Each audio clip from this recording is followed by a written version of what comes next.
La haula wala quwwata illa billahil aliyyil azim. Amma ba'du. Alhamdulillah, kita telah duduk di semester 4. Semoga kita selalu diberikan kesehatan, kelancaran rezeki, semangat, kesempatan oleh Allah Subhanahu wa taala. Pada kesempatan kali ini, kami dari kelompok 7 MK Kapita Selekta Pendidikan yang diampu oleh Bapak Noval Maliki, yang kebetulan kami mendapatkan materi tentang kenakalan remaja. Kami terdiri dari 4 orang, yaitu Bagus Abdurrahman Ali, saya sendiri Ainayatun Amania, Anisatul Maula, dan Sri Rahmawati. Di sini saya akan menjelaskan tentang pengertian kenakalan remaja. Masa remaja merupakan masa di mana seseorang individu mengalami peralihan dari satu tahap ke tahap lain, dari satu tahap ke tahap yang lebih dewasa.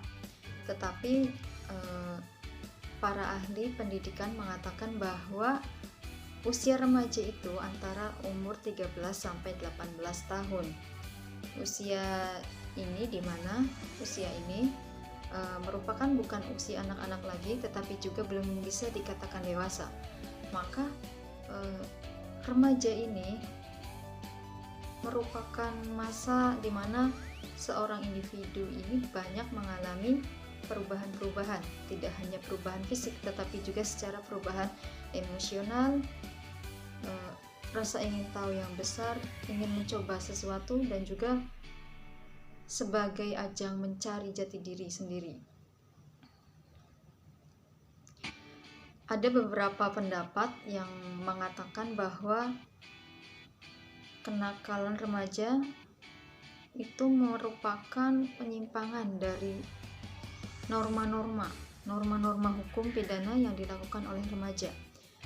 Perilaku tersebut akan merugikan dirinya sendiri dan orang-orang di sekitarnya atau lingkungannya, bahkan masyarakatnya.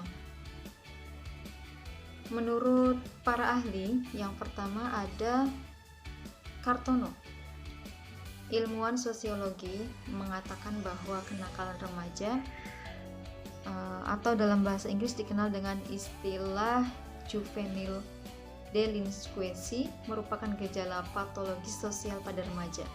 Gejala patologis sosial pada remaja yang disebabkan oleh satu bentuk pengabaian sosial.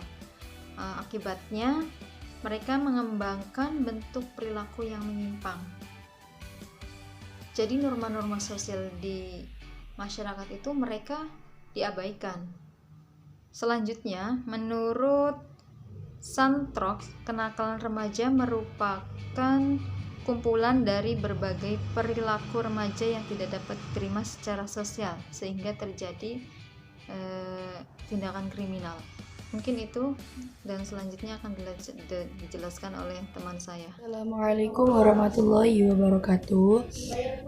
Di sini saya akan memaparkan bagian B tentang contoh dari kenakalan remaja. Oke, sebelum materi ini di bagian materi A sudah diterangkan apa itu kenakalan remaja. Di sini saya akan memberikan sedikit contoh tentang kenakalan remaja. Kenakalan remaja itu umumnya terjadi dalam lingkungan luar sekolah atau di dalam sekolah. Nah, kenakalan remaja itu kebanyakan terjadi di saat masa-masa SMP atau SMA, dan kalau masa-masa kajian yang lebih tinggi juga tidak memungkinkan tidak terjadinya akan kenakalan remaja.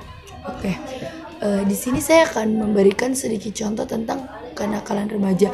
Yang pertama itu berkelahi dengan teman. Nah, berkelahi dengan teman ini sangat marak ya di dalam sebuah sekolah. Contohnya bukan hanya mulai dari SMP, SMA, bahkan di era-era seperti saat ini di pendidikan sejak dini pula sudah banyak anak usia dini SD contohnya sudah mulai berkelahi dengan temannya hanya karena gara-gara sepele, contohnya berebut kursi ataupun masalah teman.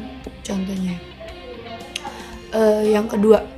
Yang kedua itu kenakalan remaja yang sering dilakukan. Ini juga sering dilakukan oleh beberapa remaja sekolah, lebih umumnya, yaitu adalah bolos sekolah. Mereka itu melarikan bolos sekolah itu hanya karena pergi ke warnet ataupun hanya jajan-jajan di kantin dengan teman-temannya atau pergi hangout dengan teman-temannya. Itu adalah salah satu contoh kenakalan remaja. Jikalau kalian ingin hangout,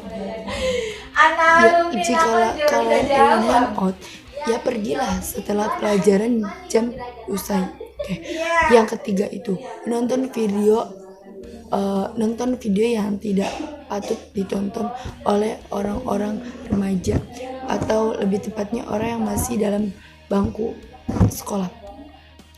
Yang keempat, menggunakan obat-obat terlarang. Obat terlarang itu banyak ya, contohnya ada miras dan lain-lain sebagainya. Itu adalah salah satu dari sebagian besar contoh dari kenakalan remaja. Bukan hanya saat ini, tapi saat sebelumnya. Yang nomor 5. Nomor 5 ini lebih maraknya dilakukan oleh para mahasiswa dan mahasiswi ya. Tapi tidak memungkinkan juga untuk tidak terjadi pada anak-anak SMA contohnya. Ini adalah tawuran yang sering dilakukan oleh anak-anak remaja. Itu adalah contoh kenakalan remaja. Yang ke-6, penipuan. Yang ke-7 itu mencuri. Mencuri itu bukan hanya di lingkungan masyarakat, tetapi terdapat juga di lingkungan sekolah, seperti mencuri barang-barang milik teman. Itu adalah salah satu contoh dari kenakalan remaja. Yang ke-8, balapan liar secara kelompok. Itu adalah termasuk dari kenakalan remaja. Dan lain sebagainya, masih banyak lagi kenakalan remaja yang wajib kalian ketahui dan jangan ditiru.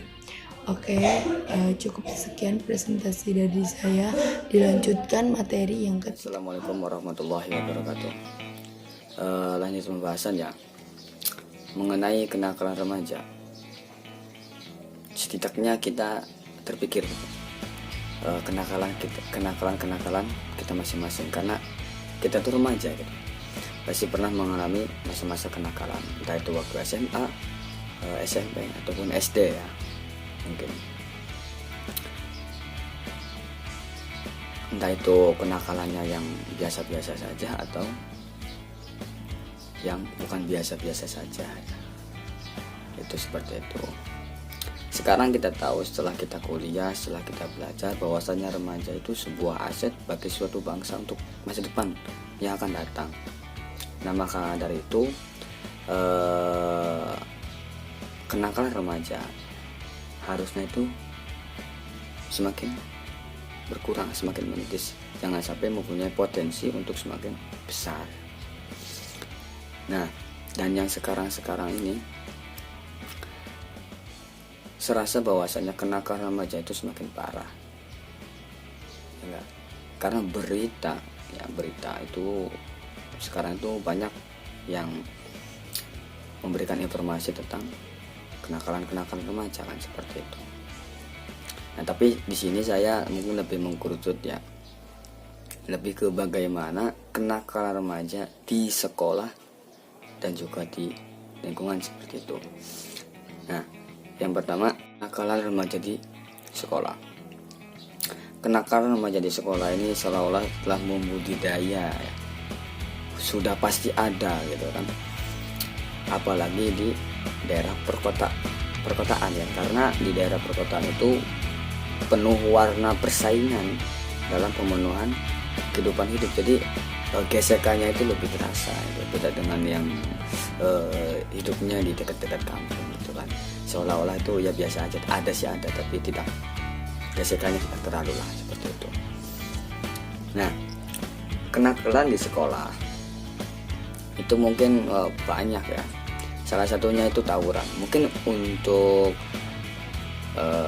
yang dulu sekolahnya di luar pondok, kayaknya tidak aneh ya mendengar kata tawuran, karena di kelas kan banyak mayoritas santri yang sekolahnya itu kan di dalam pondok itu kayaknya belum ada sekolah yang berada di naungan pondok itu terjadi sebuah tawuran, kayaknya belum ada ya. Dan jangan sampai ada karena itu bisa merusak nama baik pondok pesantren gitu kan.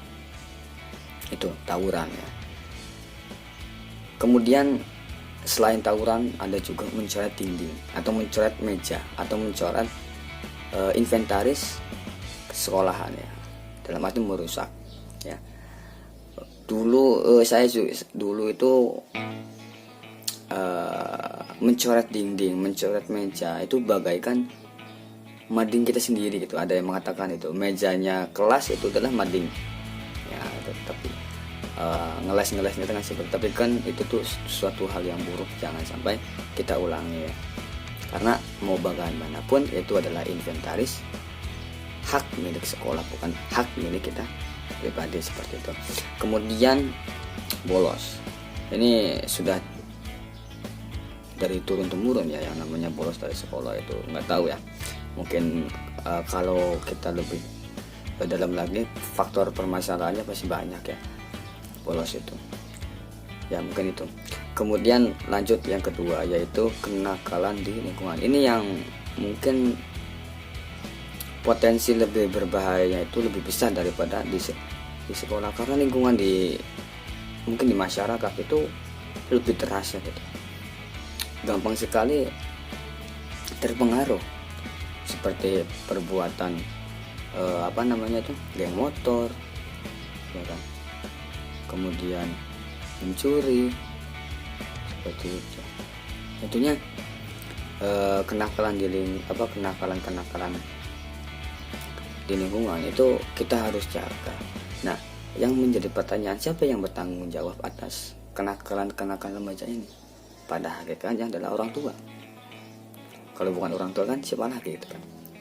Tetapi meskipun orang tua bertanggung jawab, tapi pihak sekolah, masyarakat pun juga harus tanggung jawab. Karena remaja-remaja itu adalah aset bagi suatu bangsa untuk masa depannya.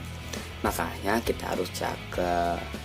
Kalau ingin bangsa kita itu damai ya harus kita jaga dari kecilnya seperti itu. Nah, adapun ntar solusi-solusinya akan dibahas pada pemateri selanjutnya. Ya, terima kasih. Assalamualaikum warahmatullahi wabarakatuh. Di sini saya akan melanjutkan materi selanjutnya, yaitu tentang solusi mengatasi kenakalan remaja. Jadi solusi mengatasi kenakalan remaja itu terbagi menjadi 3. Yang pertama, tindakan preventif. Yang kedua, tindakan represif. Yang ketiga, tindakan kuratif dan rehabilitas. Pengertian dari tindakan preventif yaitu usaha pencegahan timbulnya kenakalan remaja secara umum. Dapat dilakukan melalui cara berikut. Yang pertama, mengenal dan mengetahui ciri umum dan karakter dari si remaja tersebut. Yang selanjutnya, mengetahui kesulitan-kesulitan yang secara umum dialami oleh para remaja tersebut. Nah, solusinya yaitu atau usaha pembinaan remaja dapat dilakukan melalui salah satunya menguatkan sikap mental remaja supaya mampu menyelesaikan permasalahan yang dialaminya. Nah, itu pengertian dari preventif. Selanjutnya, tindakan represif. Selanjutnya yaitu tindakan represif. Pengertiannya yaitu usaha menindak pelanggaran norma-norma sosial dan moral dapat dilakukan dengan mengadakan hukuman terhadap setiap perbuatan pelanggaran. Sebagai contoh, remaja itu harus mentaati peraturan dan tata cara yang berlaku dalam keluarga. Di samping itu, perlu adanya semacam hukuman yang dibuat oleh orang tua terhadap pelanggaran tata tertib dan tata cara keluarga. Ketiga yaitu tindakan kuratif dan rehabilitas, yaitu tindakan ini dilakukan setelah tindakan pencegahan lainnya dilaksanakan dan dianggap perlu mengubah tingkah laku pelanggaran remaja itu. Solusi internal bagi seorang remaja dalam mengendalikan kenakalan remaja yaitu salah satunya adanya motivasi dari keluarga, guru, teman, dan lingkungan sekitar.